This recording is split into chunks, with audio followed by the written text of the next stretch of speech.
Yang jelas pagu hibahnya masih sama dengan yang kemarin, yaitu 20 juta gitu.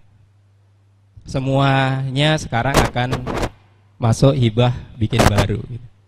Kalau kemarin kan tahun 2014 ada yang kita sebut pengayaan, kalau sekarang bikin baru. Nah, jadi ini gambarannya. Cek, cek.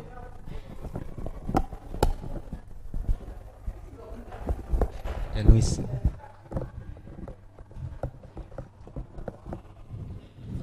Jadi yang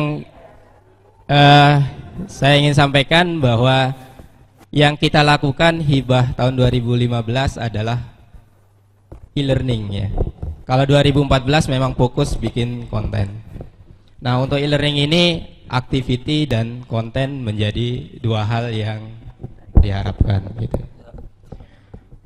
Kemudian karena activity dan konten itu yang dirancang, di proposalnya seperti apa rancangan aktivitas dan seperti apa rancangan konten. Sehingga nanti di reviewnya itu yang di review checklist, kelengkapan ada rancangan aktivitas dan rancangan kontennya. Kemudian apakah aktivitas dan konten itu sejalan dengan capaian pembelajaran. Itu dua rubrik yang kemarin kita usulkan untuk mereview. Ya.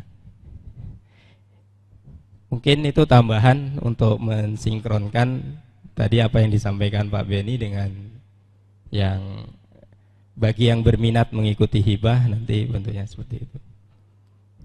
Oke, terima kasih. Gimana Pak Beni? Nafasnya udah balik, Pak? Ya.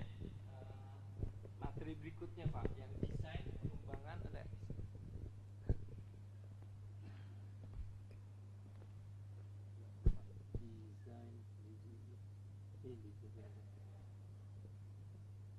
Oke ya.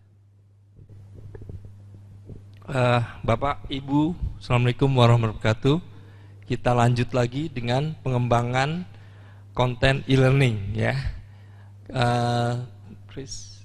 E-learning kita tahu adalah penyampaian materi atau materi perkuliahan, materi ajar lewat media elektronik ya, e-learning ya. Untuk mengajar dan pembelajaran ya. Next. Banyak istilahnya, ada e-training, ada online learning, ada web-based learning ya. E-training tuh ya semuanya lewat elektronik ya, lewat jaringan gitu. Berikut ini juga pengertiannya, bahan pembelajaran yang disampaikan lewat internet atau web ya. Karakteristiknya apa? Kita bisa sharing dulu karakteristiknya. Proses belajar menyenangkan. Kenapa? Karena itu kalau biasanya datang ke kelas cuma dengerin ceramah ya, nyatet itu. Tapi sekarang bisa bisa bereksplorasi dengan media-media lain gitu. Jadi menambah wawasan, fun ya, ada audionya, visualnya dan segala macam. Kemudian kadang dia yang namanya distance learning, kalau e-learningnya itu dipakai distance learning ya, kalau itu bukan cuma suplemen mata kuliah tapi merupakan integrated atau fully online learning, orang harus disiplin, ikut, ada jadwalnya. Minggu ini saya buka jadwal ini, minggu depan jadwal itu ditutup gitu.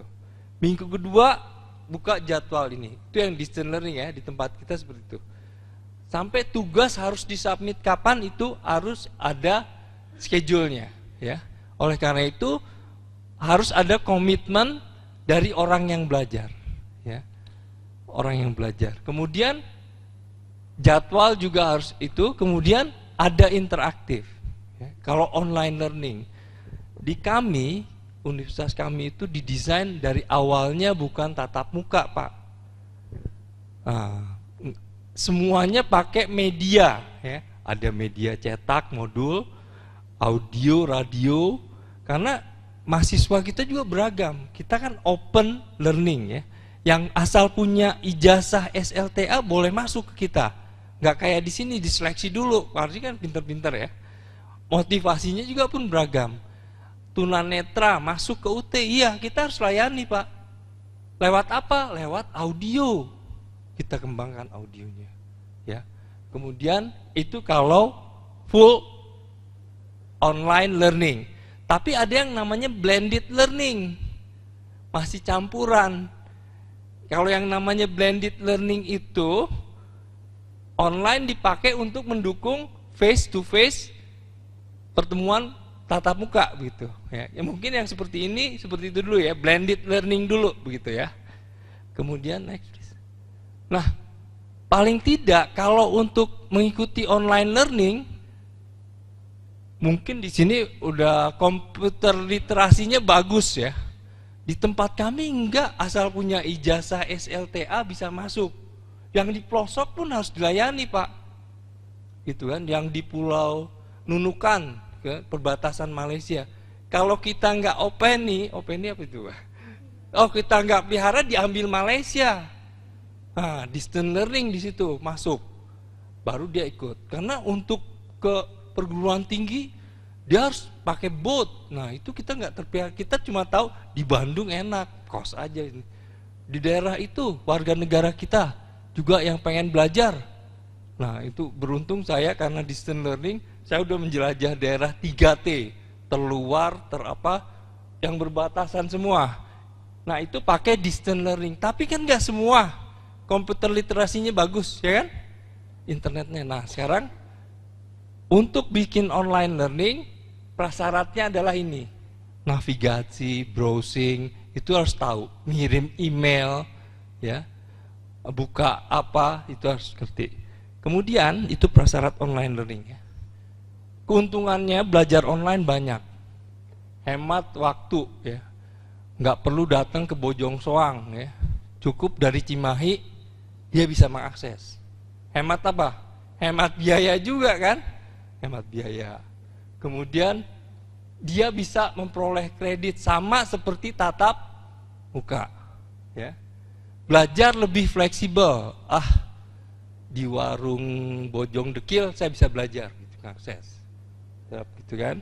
Kemudian materinya karena ditulis oleh dosen-dosen top Telkom University, gitu ya, minimal doktor atau minimal master, pastinya bagus. Kontennya bisa standar, ya.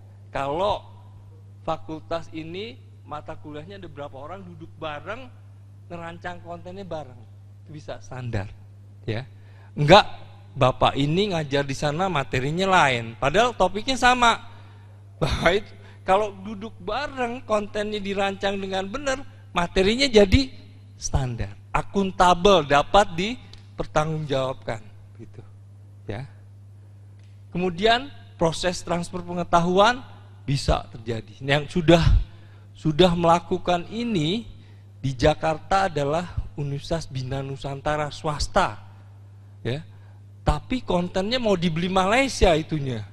Apa sistem belajar e-learningnya, saking bagusnya. Kemudian proses belajar menyenangkan, nggak lagi tergantung itu, tapi tetap ada disiplin, ya. Disiplin untuk ikuti jadwal sama, namanya distance learning, belajar jarak jauh. Belajar jarak jauh itu muncul karena ada keterbatasan geografis antara orang yang mau belajar dengan sumber belajar. Orang yang pinter-pinter kan ada di Pulau Jawa semua, ya enggak? Yang di Irian gimana mengakses orang-orang pinter yang ada di ITB, ya paling tidak dibuka online learning Pak. Dia buka TV yang apa namanya ITV, ya, dia buka, dia bisa dengar ceramah. Itu yang mau digalakan oleh pemerintah. Jadi dengan adanya distance learning, dengan adanya e-learning, yang terjadi adalah apa? Knowledge sharing berbagi. Daerah yang tertinggal bisa menikmati sumber daya yang ada di Jawa, gitu. Nah, gimana mendesainnya? Mendesainnya ada yang namanya ADDIA model. Analisis, Design, Develop, and implement. Tapi pertanyaan saya, kenapa sih evaluation itu di sentral? Ada yang bisa jawab nggak?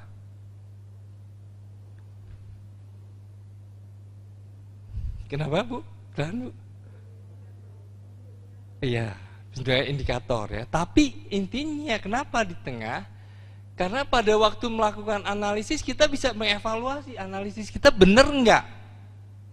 Pada waktu kita mendesain, kita evaluasi desain kita oke apa nggak? Implementasinya benar nggak? Itu ya. Nah sekarang apa aja ya waktu kita mau menganalisis nih langkah awalnya, ya? Siapa sih yang mau jadi audiens kita? Ya nggak? Kalau saya mau bikin program multimedia, pertanyaan yang pertama apa? Siapa yang mau pakai? Who is the audience?